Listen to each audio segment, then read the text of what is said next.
Sun Studio in Memphis was where recording history was made time after time as it popularized an evolving blend of American music styles that eventually became rock and roll. We used all single-track recordings.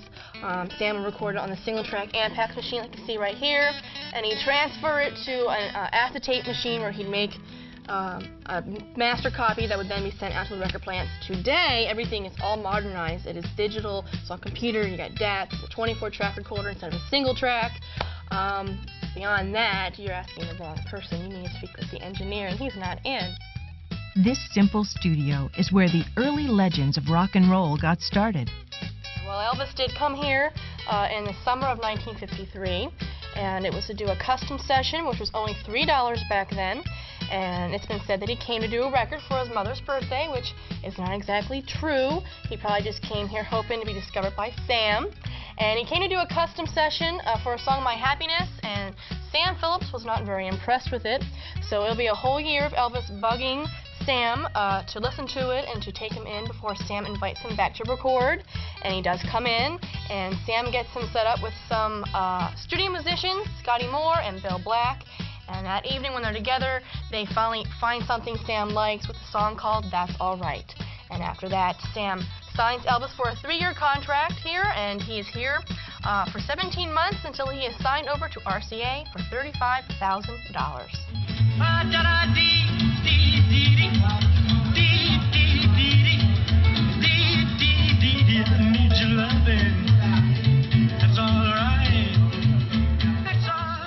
You might think that these are some of my awards that I've won over the years, but this is just one of the rooms where Elvis Presley's gold records and memorabilia are housed and displayed.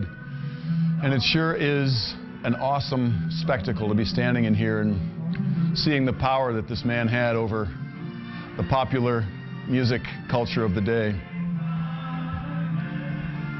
Graceland was Elvis's home for 20 years. Tourists visit to see how Elvis lived and to pay their respects to a man whose popularity still tops the charts, decades after his untimely death in 1977. The Elvis Presley Automobile Collection, also on the grounds, includes vintage automobiles, from a 1975 Ferrari to the pink Cadillac he gave to his mother, as well as many of his motorcycles. Why do you suppose Elvis was so popular, so incredibly strong and powerful, even now when he's still on the charts?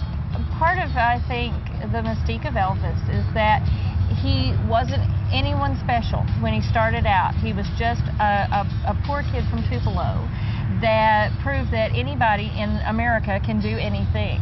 And I think that that was part of the attraction for the average teenager, particularly in the 50s, was that here was some guy that didn't have money backing him. He didn't have a record company backing him originally when he started his career, and he became the most popular pop star in our history. Absolutely, absolutely.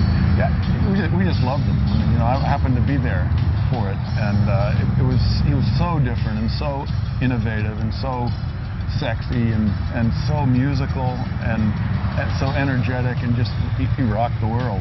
Absolutely. And one part of what I think Elvis did was, as far as cultural, was that he introduced styles of music to groups of people who would never have heard them before. True. He introduced blues to the general population of the United States, who really that had been a small segment that had been listening to and buying blues records up to that point.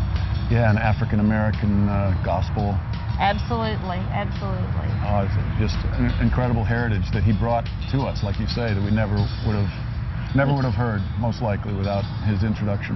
Exactly. I feel personally that musically he opened cultures to each other, and he listened to anything. He would listen in one day. He would go from classical to Latin to gospel, and in one day, just in his own personal listening. So you never knew what he was going to listen to, the same way you never knew what he was going to record. Memphis is such a musical town, and both with the Elvis being here and the Guitar Factory and the Sun recording studios and all. And Beale Street. And Beale Street and the jazz and all of that, and it's nice to be here, and we're going to go take a look at the Gibson Guitar Factory too.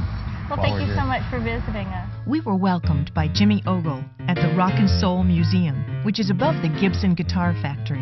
It's the Memphis Rock and Soul Museum, which is the first Smithsonian partnership in the United States. The National Museum of American History of the Smithsonian Institution researched the various musical art forms of the 20th century in our country.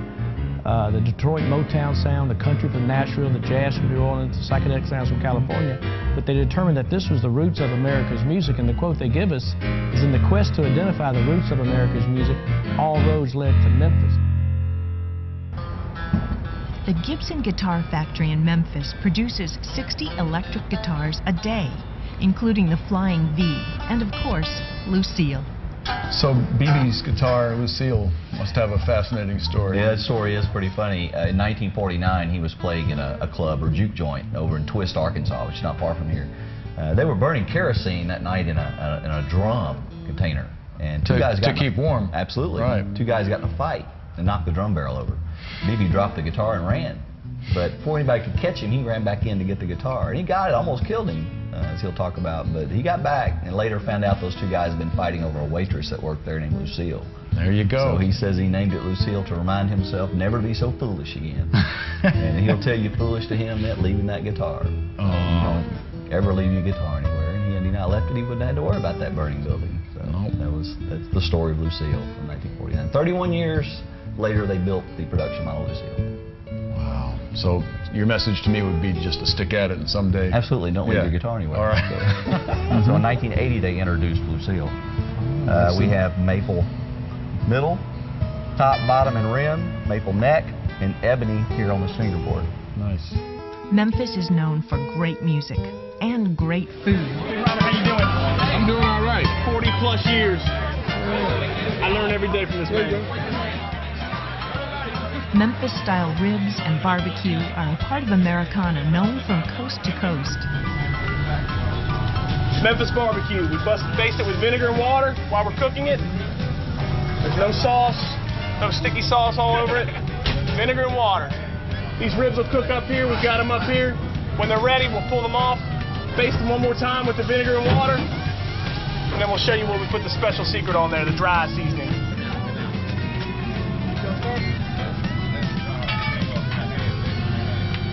Bingo, world famous rendezvous ribs.